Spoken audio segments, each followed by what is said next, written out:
Hi, I'm Marcia Lehman, and I'm a Knox County Master Gardener. Today we're going to be pruning a Forsythia, but let me just give you a few dates and times. I have two Forsythia, and on March 11th I noticed 3 blossoms starting to open. 3 days later, on March 14th, this bush was in full bloom, as was a second bush that I have. And I had great full blooms on both for 2 full weeks, up through the 28th. And if you're in the Knoxville area, you know that the weekend of the 28th, we had a lot of rain and wind, and that really knocked off a lot of the blossoms. Otherwise, I think I would have gotten a few more days of blossoms. It's also interesting that this bush dropped its blossoms in those weather conditions faster than the other bush. The other bush is nearly done, but I probably won't prune the other one today, just so I have a few more days to enjoy those yellow blossoms. Now, one of the other comments is, I have my trusty pruners, and I have sanitized them. I have loppers, and pruners and loppers are probably the 2 tools I will use most today. I did bring my folding saw along just in case, but pruning a Forsythia is mostly done on your knees, down on the ground, crawling around, so it's not an especially pretty sight. But I'll try to do as much as I can standing up or pointing out what I'm going to do, and then perhaps fast forwarding through my actually doing it, because this bush will probably take 20 minutes to prune, and you don't really want to watch me make every single cut. So let me describe what I'm going to do. I'm 5'2". This bush is a little taller than me, so I don't really want to take any height out of this bush. If I do take height out, it will be because I decided to take out one of the really old canes, and it may have the greatest length to it. So whatever you do, Forsythia is a cane shrub. Do not come in with your hedge trimmers and just give it a haircut. That will stimulate a whole bunch of growth that just will not look good. So this is not a plant that you want to put in a straight line hedge. This is a plant that wants to spray. So put it in a place where it has space to spray, and then enjoy its natural form. So again, I'm not taking out a lot of height unless I take off an older cane. And I will be needing to take out some older canes because we want to keep it thin. The test that I saw referenced in several publications was that when you're done pruning, you should be able to throw a tennis ball through it. So clearly I need to take a little bit out of the middle, and I will do that by starting at the bottom and taking out the oldest canes. My goal is to keep this bush looking like it's perhaps 5 or 6 years old. I do not want to see stems that are 3 or 4 inches in diameter. If you take them out when they're 2 inches or so and keep some of the smaller ones, you just always have a relatively new, healthy, and you can keep it looking like about a 5 or 6 year old shrub. So let me get started, and I'll talk to you as I look at this and make some decisions. I'm shooting solo today, so I don't know how many close-ups I can get for you, but I can at least talk through what I'm doing and hope that you can see much of what I'm doing. Okay, so let's get started. Okay, I'm coming in here to take out one of the oldest canes, and in fact I'm going to use my folding saw, but I'm going to take off this cane because it is the thickest cane in the shrub. And as I come in here, one of the things I notice is that I have a couple little volunteer Forsythias. They could have come up from a root, or it is possible, like this one has the great potential, that it tip roots. So when the spray, this little branch down here came down, touches the ground, if I let that go, it will probably tip root and form another plant. Now you can dig them up and toss them out, or if you really like Forsythia and you like the variety you have, you can dig them up and transplant them to wherever you would like them, or give them to a friend. Anyway, my first cut is going to be this much older cane on the outside. And so I'm going to take it off as low as I possibly can.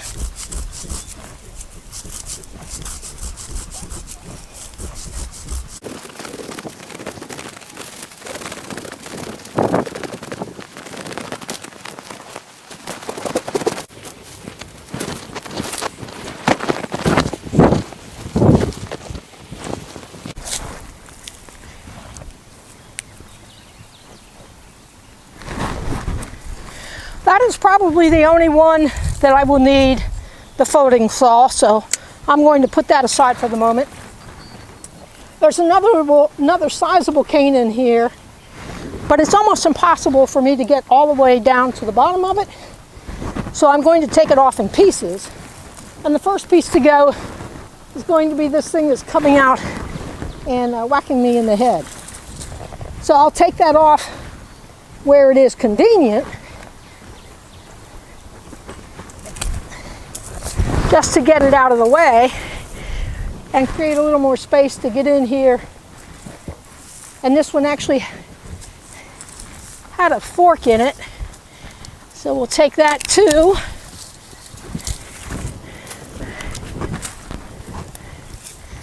And then we're going to take that one.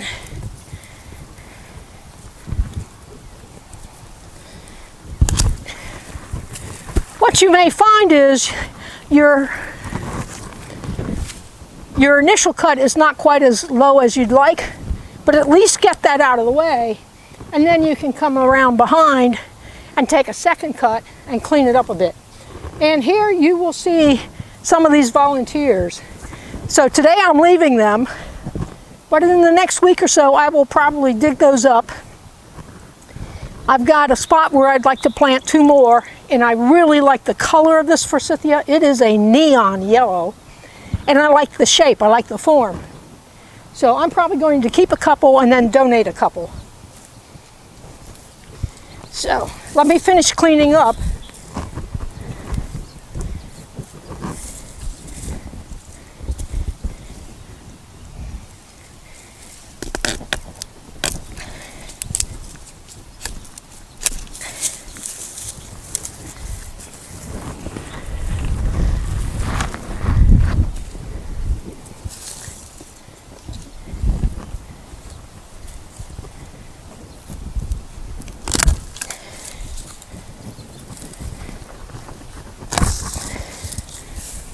Okay, so by simply making 2 cuts of the biggest canes, I've already cleaned this up quite a bit.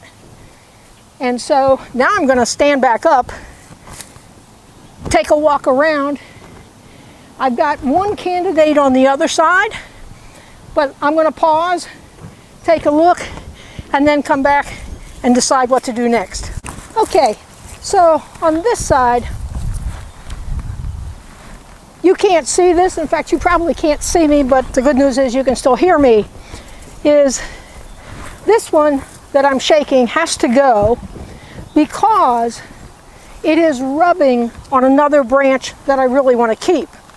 So I'm going to do the same thing. I'm going to take off most of it with my loppers so that I create space to get in and do the cleanup cuts. Oh, and there is one that has tip rooted, so I'm just going to snip that there. That'll be another volunteer.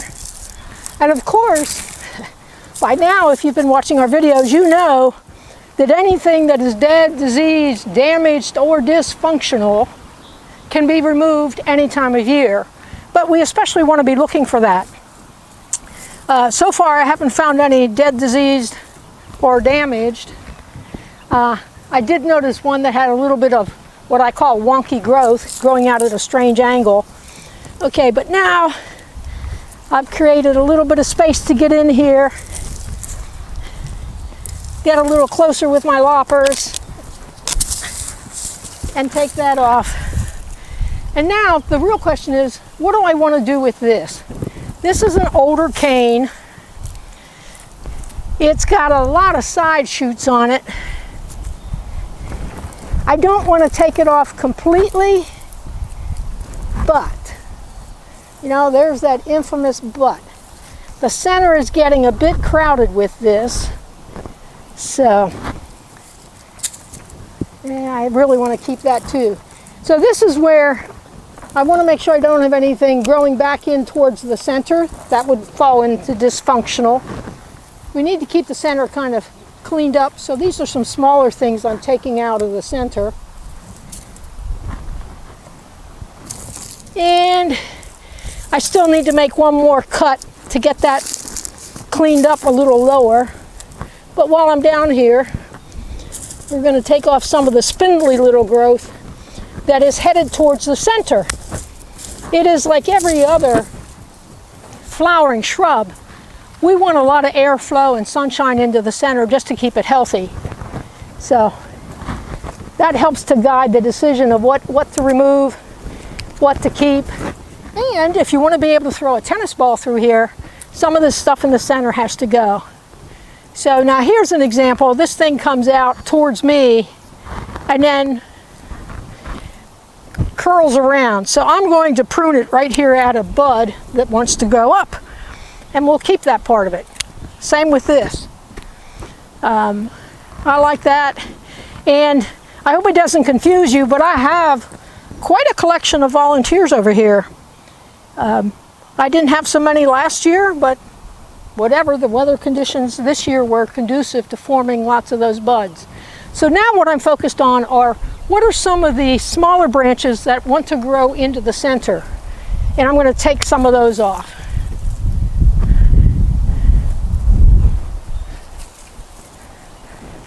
We've got a lot of competition going here. Keep thinking about that yellow tennis ball that we want to throw through the center of this yellow Forsythia bush. And again, being a cane shrub, it is going to grow a lot of new wood this year that will become the places that it blossoms next year. So Forsythia blossom on old wood, so that needs almost a full year to grow. It's also why it's important to prune within about 6 weeks of when it finishes flowering. So we're shooting this on March 30th. As long as you prune it yours by the end of April, you'll probably be okay. If you wait into May, definitely if you wait into June, for instance, to prune it, it may have started to grow new wood and set buds for next year, and then you'd be taking off flowers. So it's important to prune them shortly after they finish flowering. So, you know, I may be just a day or two ahead on this particular bush, but it also makes it a good example to show. So let me hit pause for a moment, take another walk around, and decide what else we need to take out. Okay, so I've removed 3 older big canes, 3 big old canes, and now it's really how much do I want to clean up out of the center. And as you look through here, you can see me pretty well. I could almost toss a tennis ball through here, but not quite. But now, you know, yes, you could stop at this point, but I'm just going to do a little bit more cleanup. So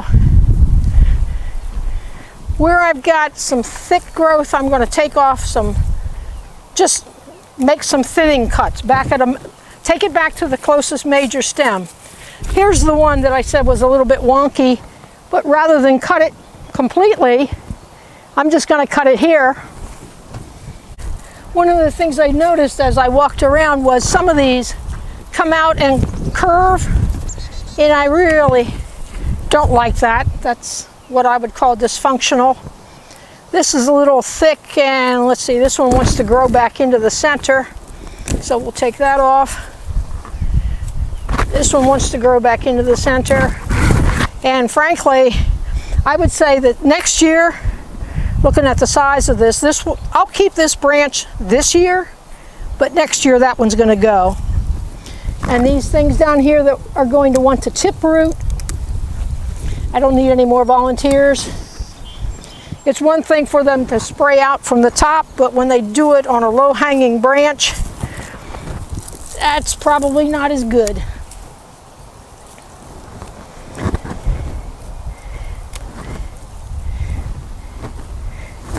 Okay, there's another one that tip rooted. Here's one that is tip rooted. Yeah, I got a lot of volunteers to give away. Growing back in towards the center. Growing back in towards the center. So, and as you become more proficient in pruning, you will recognize some of your earlier mistakes. The good news is it doesn't kill the plant, and you learn from the process. Let me walk around the other side. At this point, it really is just a bit of cleanup. We'll keep that.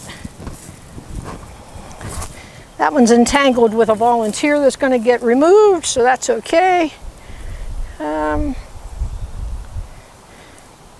That one's growing straight up through the center, so we'll just take him off all the way down here. That's a little one, but notice my original comment when I said, gee, I had no desire to shorten this to make it less tall, and that if it happened, it would be because I took off an older cane on the outside, and that is in fact what has happened. I'm not taking the top off of any of that. That looks like, nope, I'm gonna leave that. And if you've got really spindly stuff in the center, spindly stuff in the center is never really going to get big and healthy because it's not going to get the sunshine and the airflow that it needs. So spindly stuff in the center can be taken out. And I think as I walk around here, yeah, this one still causes me a little consternation, but it's on the back side, not on the street side. So I'm going to keep that for one more year, and that will be one of the ones I take off next year. Although, I'm going to take that off because it just wants to grow in towards the center. Yeah, I'm still debating that one. I'll leave it today, and maybe when I prune my other Forsythia, I will have changed my mind or confirmed that I'm going to keep it. So now, all I'm really looking for are things that might be crossing in the center that would stop that tennis ball from going through. So,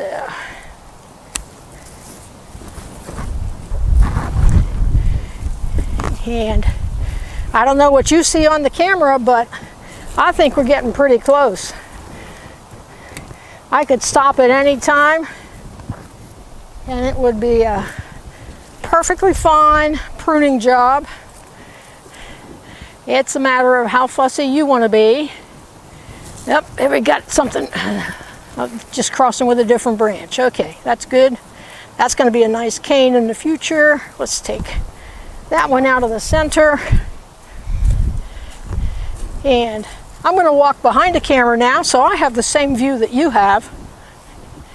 And frankly, what looks a little thick is actually my volunteers that are between the bush and the street. So I'm happy with that. But let me just summarize. I took off 2 big canes on that side. One was probably 1.5 to 2 inches in diameter. The second one was just about 1 inch. The one I took off on this side was just about 1 inch. So I took off 3 of the larger, older canes, and that's what pulled down the height and helped to thin it out.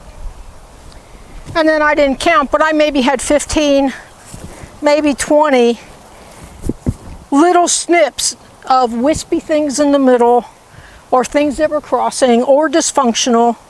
And as I say, because I'm pruning this right as it's finished blooming, I have 4 to 6 weeks where I can come back and do some more cleanup if, as the plant starts to leaf out, I decide, for instance, that this one really needs to go. So right now, I don't know, but I don't have to decide today. I've got 4 to 6 weeks to make that decision. So that's the basics of pruning a Forsythia. Just remember, it is a cane plant. Never take hedge trimmers and just give it a haircut. Start at the bottom, take out a couple of the oldest canes to keep it looking like a 5 or 6 year old shrub, and then clean out the center. Get rid of anything that crosses or rubs. Get rid of anything that's growing in an unnatural way. And that's it. And if you are fortunate enough to have volunteers, dig them up, transplant them, give them to a friend.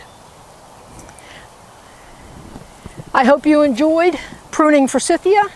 Thank you for joining us today.